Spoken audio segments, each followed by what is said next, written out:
Dans la matinée de ce jeudi 17 décembre 2020, s'est tenue au Palais Royal de la ville sainte de Boycon une causerie de presse qui lance l'esquisse des livres saints de la croyance vaudou.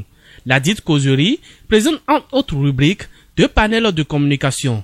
Il s'agit, dans un premier temps, du bref aperçu sur le lieu saint et historique à Comé et genèse de l'esquisse des livres saints de la croyance vaudou, suivi de la découverte de la partie extérieure de l'aube d'une ère nouvelle. L'objectif de l'événement est de mettre ce document sacré à la disposition de la presse béninoise. C'est pour que l'événement puisse être relayé pour l'opinion publique et la communauté internationale. Donc, d'ici à là, le monde entier saura que quelque chose va se passer d'un moment à l'autre. Les livres saints, le document repère de la croyance vaudou, sera bel et bien, avec le temps, publié et vulgarisé.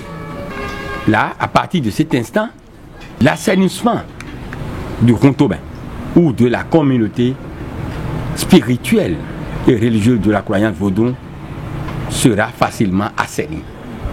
En deuxième position, ce chef-d'œuvre permettra de prouver au monde entier que les peuples noirs d'Afrique et du monde ont une histoire fantastique, ont une civilisation digne, ont une identité plaisante. L'opinion publique et internationale ne pourra plus dire que la croyance vaudou est quelque chose de caché, une croyance qu'on ne connaît pas, une croyance qui est derrière les rideaux. Non, la croyance vaudou va se dévoiler au monde visible devant les hommes et devant Dieu. Les professionnels des médias présents à cette causerie ont apprécié l'initiative.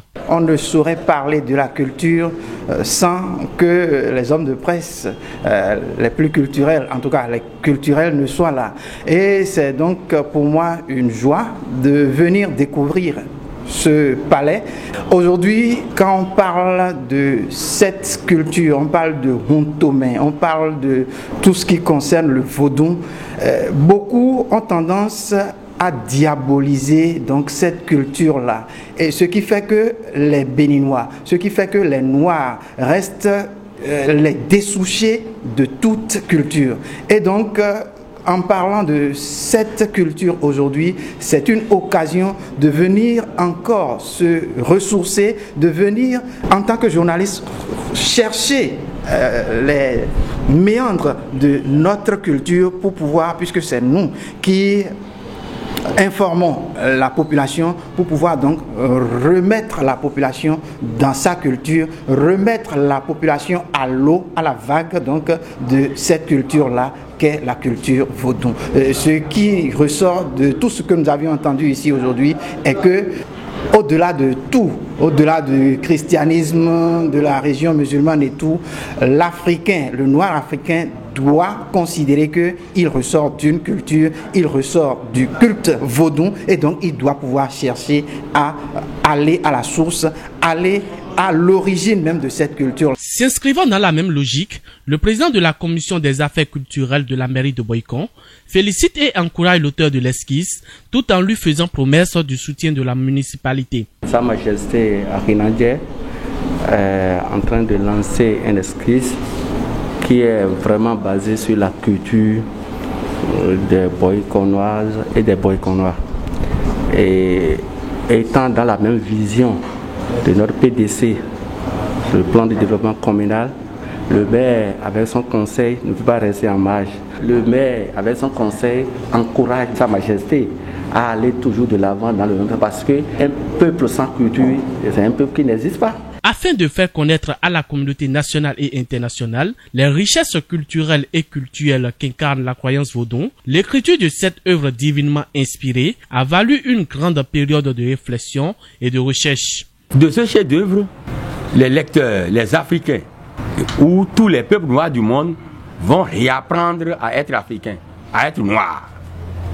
Ils vont réapprendre, ils vont renaître pour redevenir un noir exemplaire. L'humanité tout entière apprendra les sagesses d'Afrique noire, les pensées et les valeurs d'Afrique noire. Le code de vie de la croyance vaudou, qui est un code de vie capable de concurrencer n'importe quel code de vie de n'importe quelle croyance ou secte dans le monde entier.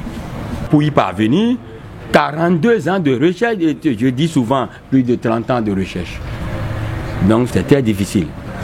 Après les recherches sur l'histoire des origines de la croyance vaudou, nous avons effectué d'autres investigations, d'autres recherches anthropologiques, sociologiques sur les couvents, les personnes cibles et ressources de la croyance vaudou et sur les temples et les lieux saints de vaudou.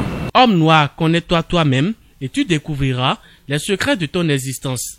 Vivement que la lecture de cette esquisse sert de leçon à toute couche ignorante de la croyance vaudou.